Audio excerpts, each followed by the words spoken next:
2001 April 27 నాడు తెలంగాణ ప్రజలాకాంక్షకు అనుగుణంగా గులాబీ జెండా ఎగరవేసి ఉద్యమాన్ని మలిదశ ఉద్యమాన్ని మలుపు తిప్పిన మహానాయకుడు.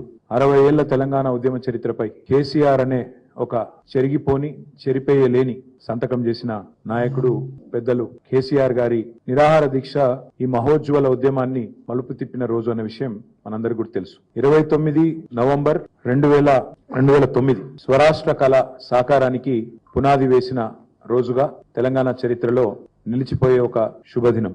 3 కోట్ల తెలంగాణ ప్రజలు ముక్తకంఠంతో ఆనాడు మా తెలంగాణ మాకు కావాలి అని కేసీఆర్ సచ్చుడో తెలంగాణ వచ్చుడో అని తెగువను ప్రదర్శించిన నాయకుడికి అండగా నిలబడి దేశ రాజకీయ వ్యవస్థనే కాశ్మీర్ నుంచి కన్యాకుమారి దాకా కదిలించిన ఒక సందర్భం దీక్షా దివస్. అందరినీ మెప్పించి ఒప్పించి దేశ రాజకీయ వ్యవస్థను, రాష్ట్రంలో ఉండే రాజకీయ వ్యవస్థను కులాలకు మతాలకు అతీతంగా అందరినీ కూడా కలిపిన ఒక సందర్భం దీక్షా దివస్.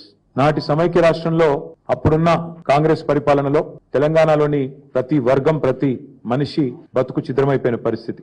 మళ్ళీ ఈ రోజు ఆ పరిస్థితులు తిరిగి కనబడతా ఉన్నాయి. అదే నిర్బంధం, అదే అణిచివేత, అవే దుర్భర పరిస్థితులు, అవే ఆందోళనకరమైన నేపథ్యం మళ్ళీ ఒకసారి కాంగ్రెస్ ప్రభుత్వం రాగానే కనబడతా ఉన్నది.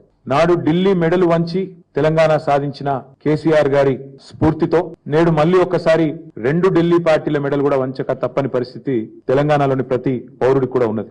కాంగ్రెస్ కు అధికారం ఇస్తే తిరిగి తెలంగాణలో బతుకు అంధకారమయమైన పరిస్థితి అనే మాట ఈ రోజు ఒక వర్గం కాదు, గ్రామీణ ప్రాంతాల్లోని రైతులను మొదలు పెడితే, పట్టణ ప్రాంతాల్లో ఉండే ఆటో సోదరుల నుంచి మొదలు పెడితే, హైదరాబాద్ లో ఉండే నిర్మాణ రంగంలో ఉండే కూలీల దాకా ఇవాళ అట్టడుగు స్థాయి నుంచి సంపన్న వర్గాల దాకా ప్రతి ఒక్కరు కూడా ఇవాళ బాధపడుతున్న రోజు కాంగ్రెస్ ప్రభుత్వంలో తెలంగాణలో కనబడతా ఉంది. అందుకే ఈ దీక్షా దివస్ నుండి స్ఫూర్తి పొంది 15 ఏళ్ల కిందట కేసీఆర్ గారు ఎట్లయితే ఆనాడు తన సంకల్ప బలంతో అందరినీ కూడా ఒప్పించి మెప్పించి అందరినీ కలిపి ఏ రకంగానైతే ముందుకు పోయినామో అదే పద్ధతిలో కాంగ్రెస్ కబంధ హస్తాల నుండి 4 కోట్ల తెలంగాణ ప్రజలను కాపాడుకోవడానికి మరో సంకల్ప దీక్ష కూడా చేపట్టాల్సిన తరుణం ఆసన్నమైంది.